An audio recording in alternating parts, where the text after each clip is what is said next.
Nous sommes en ligne avec Daniel Ramirez, qui est philosophe, docteur à l'université de Paris-Sorbonne, docteur en philosophie, qui est déjà venu dans cette émission et qui va nous présenter ce qu'on appelle la temporalité de la révolution. C'est-à-dire qu'il y a des temps pour la révolution, il y a des temps pour passer à l'acte, il y a des temps pour faire basculer un État. Tu nous entends, Daniel? Allô? Oui, Ouais, super. C'est bien que tu sois avec nous, même à distance. Tu es là, tu es présent pour irradier ces chambres à air. Je ne sais pas si tu as entendu ce que je venais de dire, mais je crois que tu es au courant de notre acte. Tu es au courant de ce dont on parle aujourd'hui. Alors, qu'est-ce que c'est que cette temporalité de la révolution? Est-ce qu'il y a un moment où tout est réuni pour faire la révolution? Comment ça se passe? oui, parce qu'on avait discuté effectivement de cela. En effet, je pense que s'il s'agit de comprendre, d'après ce que j'ai cru, hein, votre émission, il s'agit des révolutions arabes. Mais Et c'est de la d'essayer de révolution en comprendre. général, c'est dire Ah, d'accord, oui. à quel moment il y a un peuple qui est prêt à basculer, qui est surtout prêt à mettre son corps en jeu pour défendre des idées qui seront au-delà de lui-même. Et qui n'a plus peur de mourir. C'est ça. Ouais. C'est ça, oui, bien sûr. Il y a quelque chose qu'il faut comprendre par rapport à la temporalité, qui est notre temporalité à nous, qui est courante, qui est linéaire, hein, le temps passe et nous mesurons les jours et les années. Et c'est une temporalité historique à laquelle nous sommes habitués, qui est aussi un temps banal, pour ainsi dire, un temps normal ou ordinaire. Voilà, c'est le temps de La l'ordinaire. routine, quoi. C'est le temps de la Alors, routine. la routine n'est même pas, c'est-à-dire même il peut y avoir des choses importantes, mais c'est un temps ordinaire qui se succède linéairement. Hein. Nous mesurons les choses par rapport à l'avant et l'après, comme disait Aristote. Alors, il se passe que déjà il y a une autre temporalité qu'on peut trouver dans les rites, dans les fêtes religieuses et dans les moments rituels, qui est un temps fondationnel, un temps qui est, on dit, le temps sacré.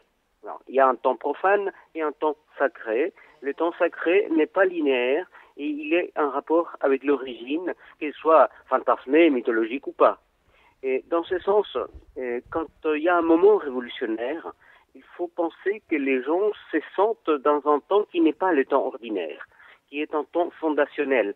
Et l'expérience la plus fascinante, c'est de se sentir à l'origine de quelque chose, de se sentir au début de quelque chose qu'on conçoit comme étant grande, comme quelque chose de grand, quelque chose qui nous dépasse en tant qu'existence personnelle.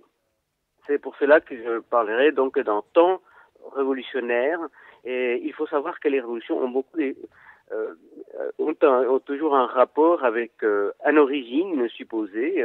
Pensez par exemple à la tentative de changer le calendrier après la Révolution française, aussi par rapport à la Révolution russe ou cubaine, Et que pour je la connais un commune, peu mieux. Daniel, pour la commune, c'est Pardon? un peu pareil. Les gens ont décidé de mettre leur corps en péril pour défendre leurs idées et défendre leur art de vivre.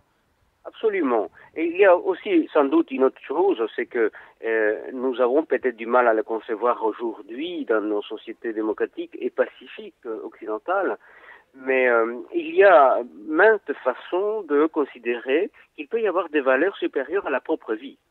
Et si nous reculions nous-mêmes quelques siècles, même un siècle, mais si on va au XVIIe, c'est beaucoup plus flagrant, la question n'était pas la valeur supérieure à toute, n'était pas la vie, ni la propre vie, ni la survie individuelle, c'était le salut de l'âme éternelle. Donc déjà, penser que mettre la valeur de la vie humaine au sommet de toutes les valeurs est une chose assez récente et typique de nos sociétés.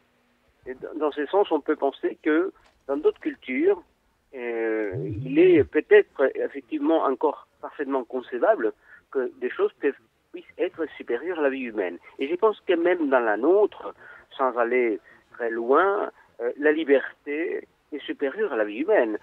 Quelqu'un qui...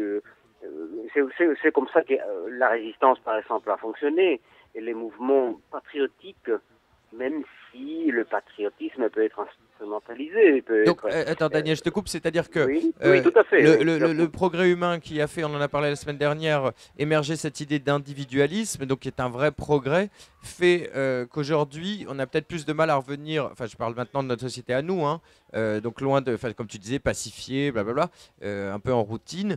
Est-ce que aujourd'hui, finalement, on doit passer par une phase de régression, quelque chose de l'ordre de la survie, qui est un réflexe qui est plutôt primaire, pour pouvoir se battre ensemble.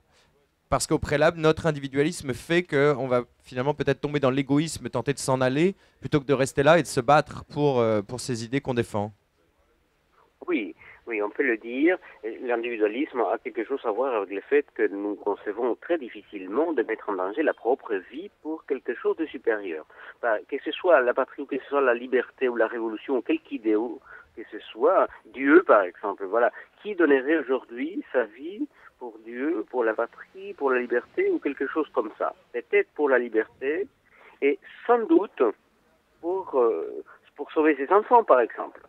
Mais vous voyez, il faut que la question soit très urgente et très pressante pour qu'on puisse dire effectivement, moi j'y vais, je vais risquer ma vie. Je crois que dans les moments révolutionnaires, il se passe aussi autre chose. Je disais tout à l'heure que c'est un temps fondationnel, donc on se sent à l'origine d'une histoire, ce qui donne un sentiment extrêmement valorisant et extrêmement grisant, et je dirais même une sorte d'ivresse. Imaginez aussi ce qui se passe par exemple dans les gens qui sont dans un espace différent.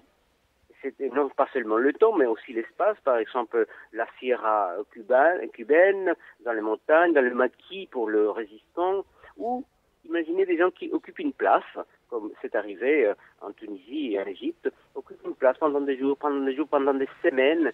Ces gens sont ensemble, sont dans un espace différent. Alors c'est des gens qui sont en danger de perdre leur liberté, qui l'avaient peut-être pas jusque-là et qui, via Internet, peut-être peuvent la découvrir dans d'autres pays. Mais que se passe-t-il ici, nous, en France? Dans quelle mesure penses-tu que les gens sont encore capables de mettre leur vie en danger pour défendre une liberté, plutôt que de se casser, prendre un avion à la cool et de se protéger ailleurs? Ça sera ma dernière question, Daniel. Mais je ne pense pas qu'aujourd'hui la liberté soit menacée en France. Sauf à être extrêmement alarmiste, je ne pense pas qu'il puisse y avoir, par exemple, un coup d'État fasciste ou quelque chose comme ça. Et s'il y avait la moindre suspicion de que quelque chose comme ça pourrait se passer, je pense qu'il y aurait quand même une bonne partie de Français qui seraient prêts à se battre contre cela. Moi, je ne pense pas que ce soit totalement oublié, que ce soit une chose du passé. Seulement, j'espère bien. On pense tous ça ici. Oui. Et c'est ce que je voulais entendre. Enfin, c'est ce que j'espérais que tu allais nous dire. Merci, Daniel Ramirez. Je te souhaite d'excellentes vacances. Merci de nous avoir suivis toute cette saison 5. La